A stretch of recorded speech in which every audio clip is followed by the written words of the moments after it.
जहाँ पे भी उसका वाइस वर्सा सिनेरियो हो गया, भाई हमें इन्वेस्ट करना है, हम पे नहीं कर रहे बैंक, हम समझदार हैं, जागरूक जनता हैं हम, हमें पे नहीं करना, हमें इन्वेस्ट करना है और पैसा कमाना है। ठीक है, तो चलिए अब इस सेशन को हम यहीं पे रैप अप करते हैं। आई होप ये थोड़ा इंटरेक्टिव रहा होगा, क्योंकि ये दोनों जो मैंने अपने सिनेरियोज लिए थे, first one is the 0% EMI and the second one is this more a practical based. ठीक है, आपने ना सही, आपके मे बी पेरेंट्स ने कोई लोन लिया हो, क्या पता आप, अरे क्या पता, क्या पता आपने आपने लोन लिया हो, आपके पेरेंट्स ने लोन लिया हो एंड आपका मन कर जाए नया फ़ोन लेने का। तो ये दोनों बहुत ही ज़्यादा रिलेटेबल सिनेरियोज हैं, हमारी प्रैक्टिकल लाइफ से related. That is why in this first slide I mentioned consumer finance in our day to day life. All right, I hope ये आपको अच्छा लगा सेशन। All right, thank you.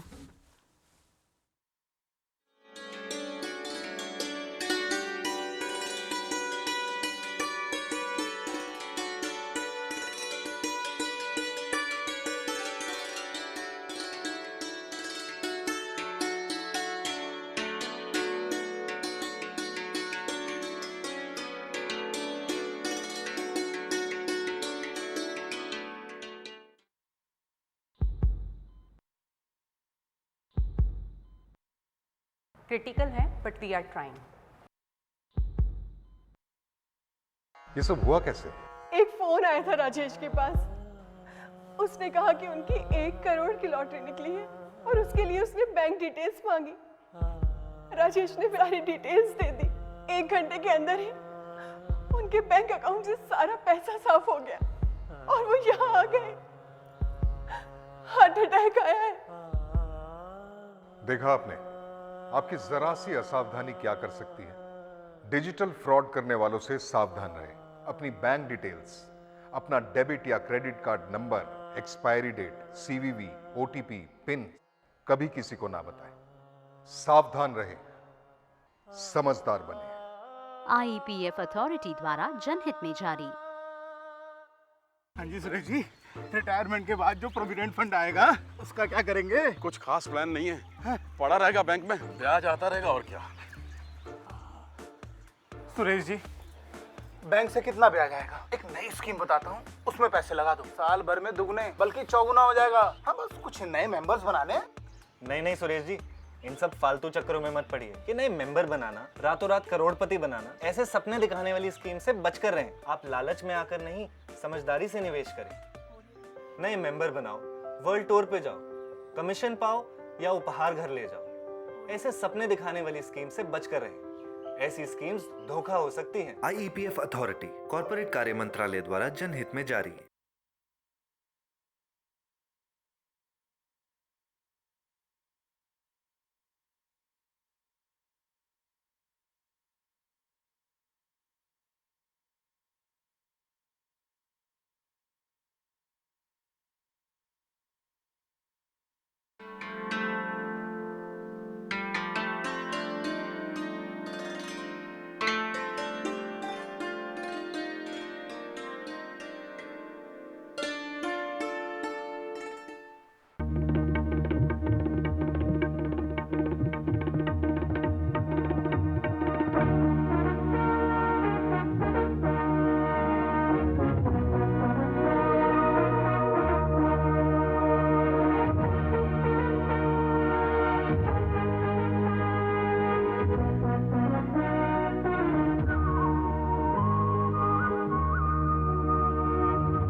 Hello everyone.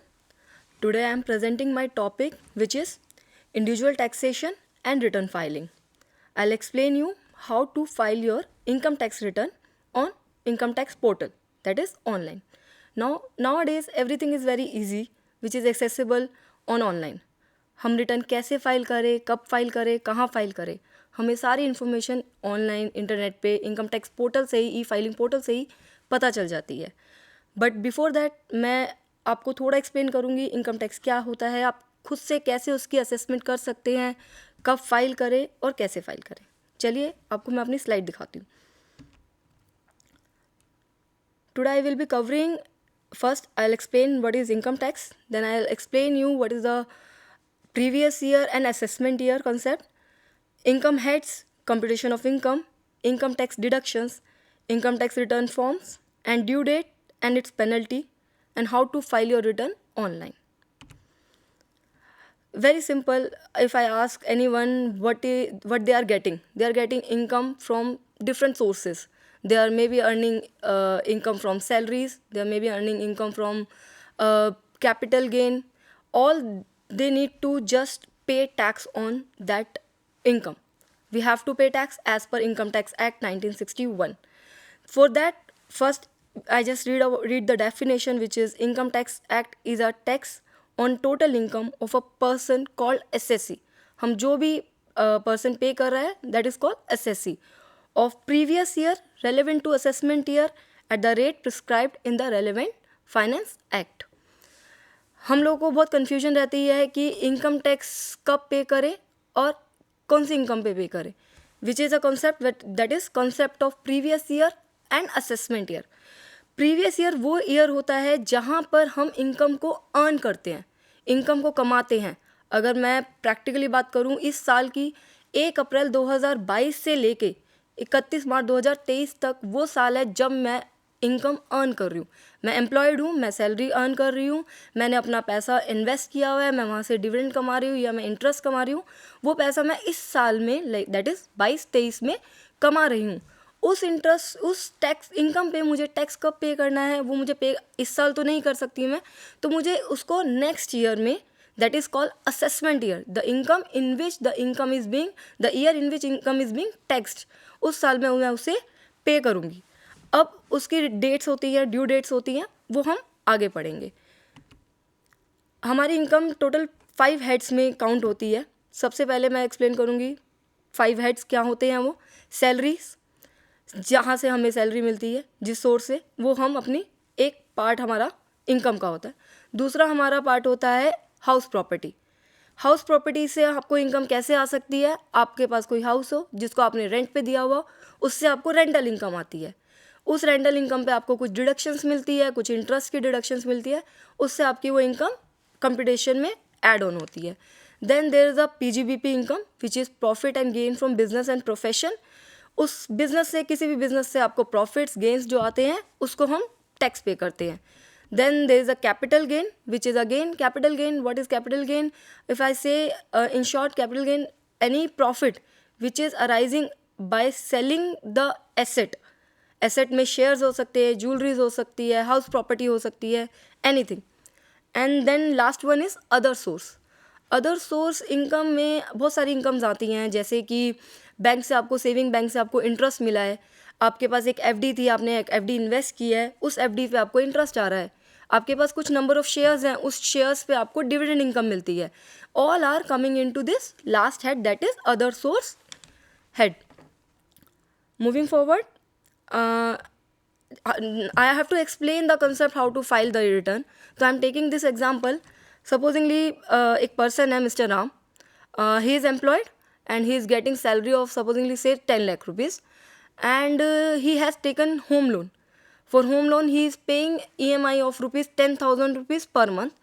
एक example के लिए set कर लेते हैं, 10,000 पे वो EMI पे कर रहा है, तो 40,000 उसकी EMI जा रही है फॉर प्रिंसिपल अमाउंट एंड 80,000 पूरा ईयर का जा रहा है उसका इंटरेस्ट पोर्शन के लिए. This is for example.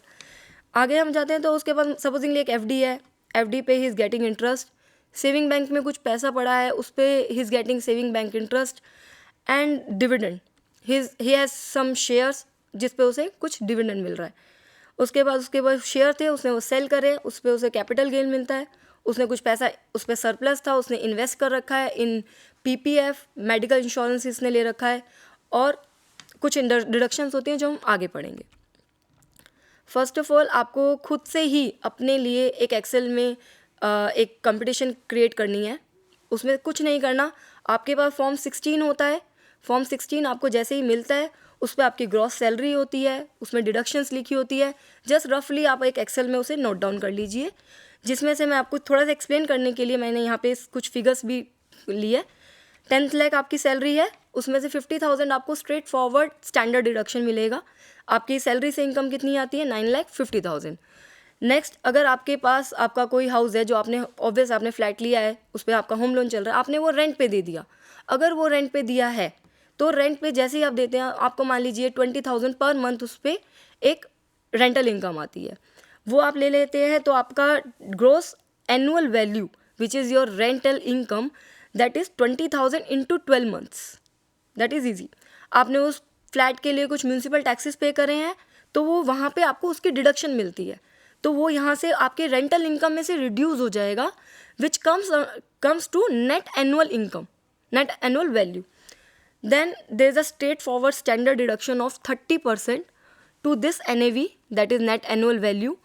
वो आ जाती है हमारे एग्जाम्पल के हिसाब से, अगर 2 लाख है, 2 लाख पे 30%, 60,000 रुपये वो आपकी डिडक्शन माइनस हो जाएगी।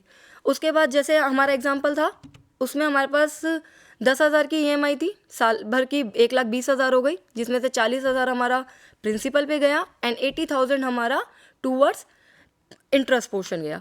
तो वो इंटरेस्ट पोर्शन हमें यहाँ डिडक्शन मिलती है section 24B, which is maximum to 2 lakh and that is in our case that is 80,000. From subtracting all, we are getting income from house property which is 60,000.